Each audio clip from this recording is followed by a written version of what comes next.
Ka-Express, sapat na ba ang nakitang forma ng Gilas Pilipinas matapos dominahin ang Guam sa opening game? Iyan ang tanong ng bayan habang inaabangan ang rematch mamayang gabi. Pero bago pa man magsimula ang laro, may isang malaking headline na dapat bigyang linaw. Ang posibleng surprise comeback ni Kai Sotto. Umiikot sa social media ang balita at mga spekulasyon na baka nga maglaro na ang Pinoy big man. Lalo pat kasama siya sa delegation na lumipad patungong Guam. Dito kailangan nating diretso at walang paligoy-ligoy na sabihin ang katotohanan para sa ating mga manonood at mga fans ng pambansang kupunan. Ang sagot ay isang matunog na hindi. Walang magaganap na surprise activation ni Kai para sa laban kontra Guam. Ayon mismo sa mga official at sa coaching staff ni Coach Tim, ang pagpunta ni Kai kasama ang team ay bahagi ng kanyang rehabilitasyon at pagsuporta sa Gilas. Si Kai ay hindi pa handa na bumalik sa aktual na laro. Ang ACL injury na kanyang tinamo ay nangangailangan ng mas matagal at mas maingat na recovery period. Ang target na pagbabalik niya sa court para sa ating national team ay nakatutok sa January 2026 window, kasabay ang pagsisimula ng mas matinding serya ng Asian qualifiers. Ang kanyang presensya sa Guam ay mas mahalaga bilang team chemistry at moral support. Nag-scout siya, sumasama sa mga meetings at tumutulong mag-angat ng energy ng team. Napatunay sa kanyang dedikasyon sa bandera. So ibig sabihin, ang inaasahang Gilas versus Guam rematch ay haharapin ng pambansang kupunan gamit ang lineup na nagbigay ng 87-46 victory noong unang laro. Ang focus ngayon ay nasa pagpapatibay ng mga tactical adjustments at pagpapanatili ng intensity sa buong 40 minutes. Huwag na nating asahan ang shock factor ni Kai ngayon, pero ang kanyang pangalan at ang kanyang dedikasyon ay nanatiling matibay na pundasyon sa kasalukuyang Gilas program.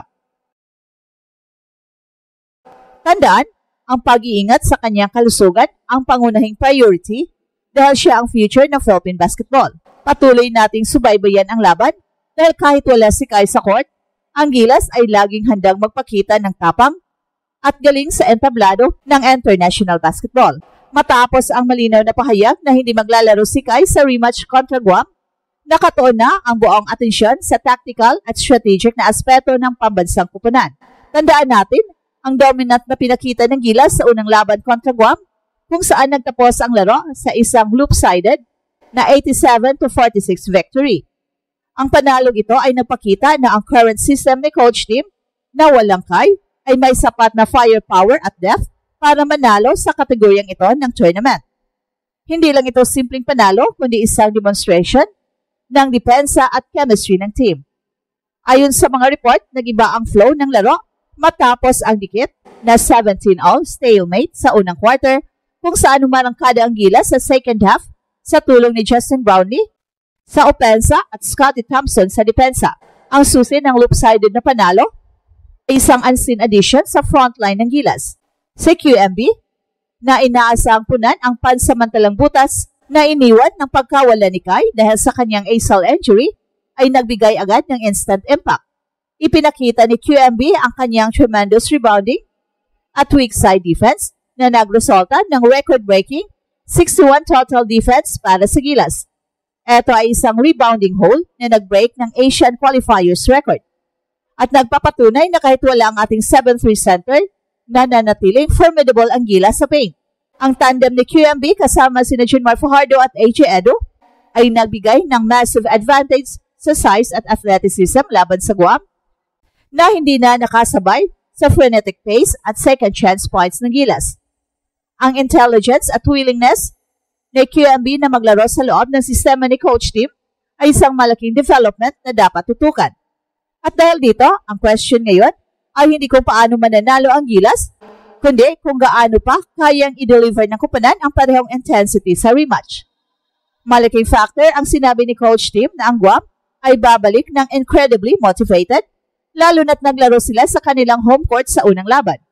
Check na may mga adjustment ang Guam, particular kung paano haharapin ang depensa kay Jericho Cruz na bumira ng 15 points sa first half bago tuluyang napigil ni Scotty Thompson.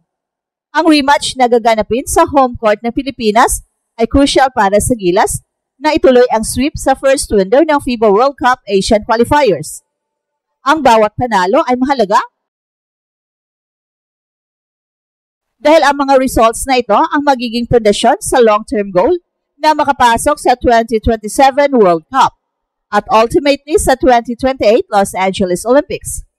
Kaya naman ang buong lineup ay kailangang maging consistent at hindi maging complacent kahit pamalaki ang naging margin ng panalo sa unang salpukan.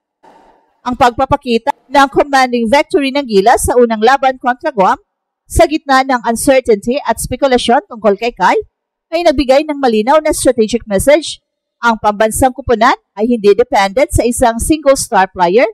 Sa katunayan, ang absence ni Kai na bahagi ng calculated move para sa kanyang full ACL recovery ay nagbigay daan sa isang alternative strategic blueprint na nakatutok sa collective strength ng frontcourt. Kung si Kai ang inaasang future ng Pilipinas, ang kasalukuyang lineup naman ang bridge na kailangan upang makamit ang immediate goal na makapasok sa next round ng qualifiers. Dito, ang pag-akyat ni QMB sa rotation ay hindi lamang isang temporary fix, kundi isang critical tactical shift. Ang immediate impact ni QMB kasama ang veteran presence ni Junmar at ang athleticism ni AJ Edo ay nagbigay sa Gilas ng most dominant rebounding performance sa kasaysayan ng FIBA Asian Qualifiers. Ang mastery ni QMB sa weak side rebounding na tinukoy mismo ni Coach Tim ay nagpahiwatig ng kanyang high basketball IQ at perfect fit sa system. Hindi niya sinubukang pilitin ang mga bagay na wala sa kanyang skill set. Sa halip, nag-excel siya bilang isang disciplined rebounder at rim protector. Ito ay contrary sa usual focus ng 7-footer na may scoring prowess at nagpapakita na mas pragmatic ang approach ng Gilas sa paggamit ng size at power. Ang frontcourt rotation na ito ay nagbigay ng caution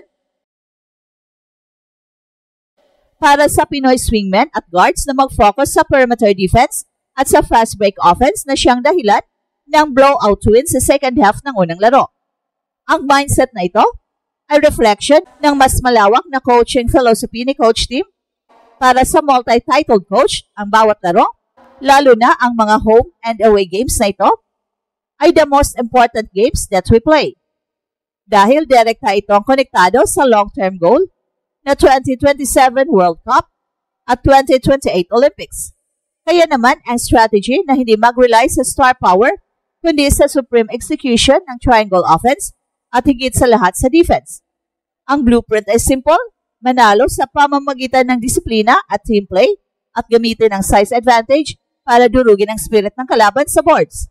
At ito ang Express Info kung saan bawat kwento, ginulat ang mundo. Don't forget to like and subscribe.